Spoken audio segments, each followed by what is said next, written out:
This song is called Yakou. That word appears in the lyrics 0 times. What stands in the chorus instead is a verb, haruru. For years later, Yorushika named the song that made them famous outside Japan after that exact verb, haru. The 2024 title is the plain dictionary form. The 2020 chorus already had it conjugated. Yakou came out on March 4, 2020, written and composed by Nbuna. On this channel, we read J-pop lyrics as literature. 5 weeks after release, the song was announced as an insert song in the animated film Nakitai Watashi wa Neko o Kaburu, in English, A Whisker Away. So hold the two songs side by side. Same songwriter, same verb, for years apart. In 2024 he raised it like a flag. In 2020 he was already using it inside a sentence, and that is a completely different kind of command over a word. Here is the line it lives in. 春る元君が読む歌や一輪草 Our interpretation, the clearing field, the poem you recite, an anemone. 3 images, laid down like a haiku. And the verb holding up the first one is 1,000 years old. Yakou sits at track 13 on Yorushika's third album, Tosaku Thievery, released that July. The film it landed and got 3 Yorushika songs, each with a different job. Hana ne Bore was the theme song, Oosotsuki played over the ending, and Yakou was the insert. We took Hana ne Bore apart in episode 8, if you want the companion piece. Now, usually, reading a lyric this closely means reading against the songwriter's silence. Not here. On release day, Nbuna posted an explanation himself. He wrote that Yakou is a poem about becoming an adult, about forgetting, about moving toward death, all of it figured as night. And then he gave away the mechanism. The haru in the chorus, he said, connects to Ichirinso, a flower that blooms in spring, whose flower language is Yoku, remembrance. Watch what he does in that sentence. He writes the chorus verb, haru, and then, in brackets right after it, he adds a different word, haru, the noun for spring. 2 different words, 1 sound, haru. He is marking his own pun for us. This, he added, is also a summer song, looking back on a flower that blooms in spring. Here's what's actually happening. Write that chorus line in the Japanese you would actually text a friend, and it comes out hareru hara. The lyric says haruru hara. 1 character of difference. About 1,000 years of distance. We took this verb apart in our very first episode, for different words that all sound like haru, and one of them a classical verb that modern Japanese has quietly replaced. That is episode 1, and I will not redo it here. What we did not do there is the part that matters today, the shape the verb is standing in. Classical Japanese conjugates this verb through 6 forms. 2 of them are the ones you need. Haru is the terminal form, the shape a verb takes when it ends a sentence, or stands on its own. That is the 2024 title, a verb used as a flag. Haruru is the attributive form, the shape a verb takes when it reaches forward and attaches to a noun. And here it does exactly that. It attaches to hara, a field, an open plain. So the difference between the 2 songs is not decoration. In 2024 he held the verb up. In 2020 he had already put it to work, as a load-bearing part of a phrase, with a noun hanging off it. Here is what happens when that crosses into English. The translations you will find render haruru hara as always sunny field, or just clear field. 2 things fall out. The first is the grammar itself, there is no English verb form that means the archaic attributive of this verb. Not clearing, not that clears.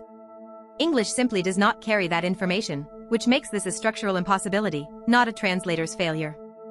The second loss is meaning, and it is bigger. Look up the classical haru in a dictionary of Old Japanese and you get 4 senses. 1. The sky clears. 2. Worry and grief lift. But 3 and 4 are the ones modern hareru threw away, to open out, to become wide, to have a clear view, to see far. So haruru hara is not only a field where the weather is improving. It is a field you can see across. And sunny field keeps the weather and drops the distance. Which is worth sitting with, because that is the same loss we pulled apart in episode 1, in a song released 4 years later. The subtitles made the same trade twice. 1 more line, and it puts you in motion. 列車にでも乗っていくかい Shall we get on a train, or something, and go? That demo, or something, makes it offhand, almost a shrug. And remember the title. Open a Japanese dictionary at Yakou and the second definition is, short for Yakou Resha, the night train. The word never appears in the lyrics. The train it names pulls in any way.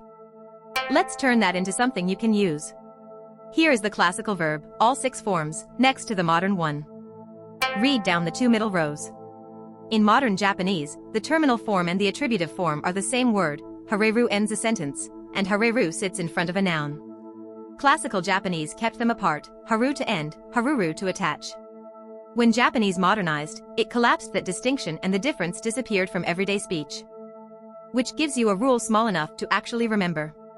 If you see one of these long classical shapes and a noun comes right after it, you are looking at the attributive form, and the writer chose it on purpose. Nobody reaches for a 1,000-year-old conjugation by accident. 3 words to take with you. Haruru hara. Haruru hara. Literally, the field that clears. What it means, an open plain with the weather lifting off it, and, from those older senses, a plain you can see straight across. Ichirinso. Ichirinso. Literally, one blossom grass.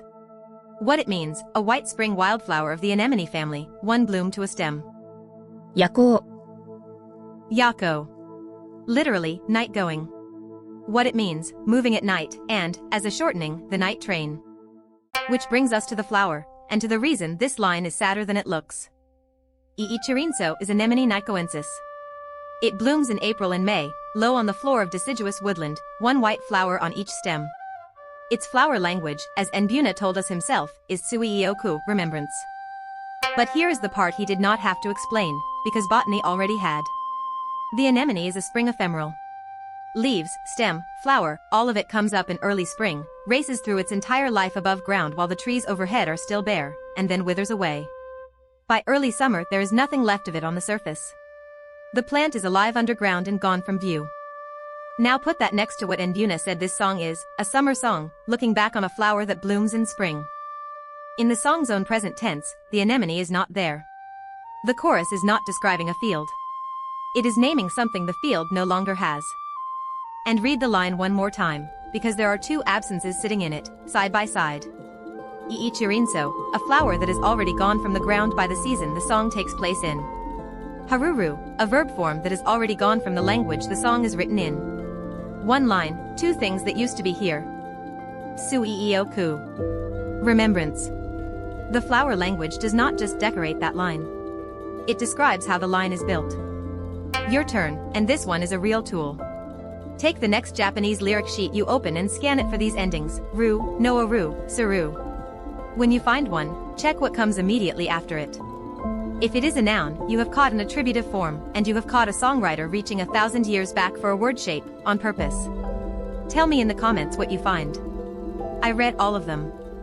If you want the other half of this story, the verb itself, 4 homophones, and a German pun buried in a title, that is episode 1, on screen now. Stream Yakou on Spotify, the link is below. The full written breakdown, with furigana and every source, is on our Substack. And if reading J-pop this way is your kind of listening, subscribe. Next time, another word the subtitles gave up on.